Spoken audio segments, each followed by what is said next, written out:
Ed eccoci rientrati dopo l'introduzione del presidente della Strada dell'Asparago su questa 35esima mostra. Ho voluto con me il sindaco di Cimadolmo Giancarlo Cadamuro e il presidente della provincia di Treviso Leonardo Muraro. Cominciamo con il presidente della provincia. È sempre una grande soddisfazione per la provincia essere qui a rappresentare le istituzioni che lavorano a fianco con i produttori per un prodotto che è eccellente non solo a livello nazionale ma anche a livello internazionale. Un lavoro eccellente a fronte di un prodotto eccellente, un prodotto però che garantisce la salubrità al consumatore, se pensiamo che l'asparago è buono anche mangiato crudo. E lei ce ne sta dando una dimostrazione, mangiato crudo. È buonissimo, perché? Perché è un prodotto sano del nostro territorio. La nostra promozione che stiamo facendo è una promozione che va proprio in questo senso: dire al consumatore l'asparago di Cimadolmo, la filiera dell'asparago trevigiano è un prodotto di qualità, un prodotto di salubrità fatto come natura vuole, senza additivi chimici, senza sostanze che sono dannose alla salute.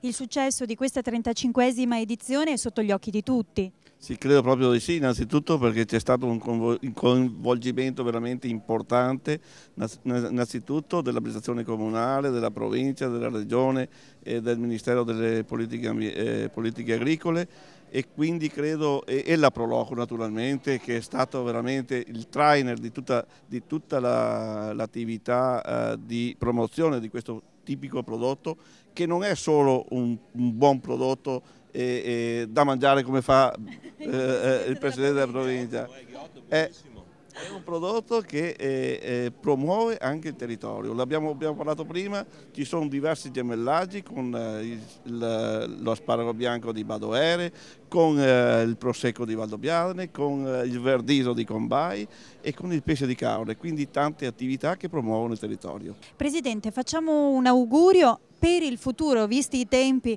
c'è molta incertezza, ma un augurio positivo ai volontari che lavorano ma anche ai produttori, perché migliorino e abbiano fiducia nel futuro. Sicuramente l'augurio va fatto alle aziende agricole che producono invece con durezza e con grande fatica, producono questo meraviglioso asparago di Cimadolmo, l'asparago trevigiano. Io ringrazio il sindaco, ringrazio il presidente della provincia di Treviso per essere stati con noi, un servizio di cronache trevigiane e poi ritornate conclusioni con il presidente della regione Veneto. È decollata la stagione della ciliegia di Maser, che quest'anno festeggerà i 20 anni. Al timone della manifestazione, come sempre, il comune e la Proloco di Maser.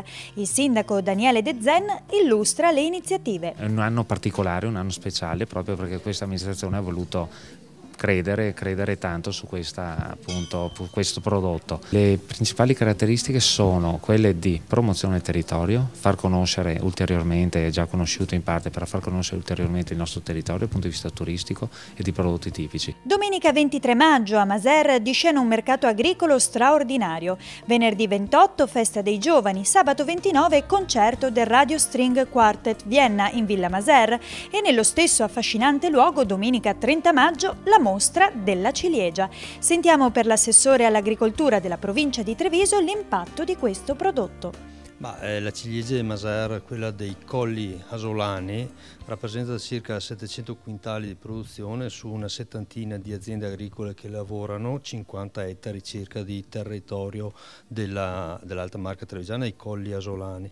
Quindi rappresenta sicuramente una produzione di nicchia, quindi è la ciliegia dei trevigiani, se vogliamo dire, quindi è un'opportunità. Presentata anche una speciale monografia della rivista Veneto e Veneti dedicata a Maser, dove si raccontano le imprese dei tanti volontari della Proloco. Se non ci fosse il volontariato probabilmente non esisterebbero nemmeno queste manifestazioni su questa bella cornice che è la villa, e sicuramente un plauso sicuramente dovuto, e quindi è per questo che questa amministrazione ha voluto credere e appunto sostenere notevolmente questa Proloco e questa mostra della ciliegia. E sentiamo allora le emozioni del presidente della Proloco di Maser, Angelo Polloni. Sicuramente, ripeto sempre, chi entra in Proloco deve avere di forza un qualcosa che le dice: lavoro per gli altri, do l'accoglienza agli altri, mi impegno per gli altri, sapendo che si lavora gratuitamente, e quindi queste sono quelle forze che solo chi prova le può vivere. Al Proloco di Maser abbiamo creduto nella ciliegia perché i nostri produttori ci dicevano: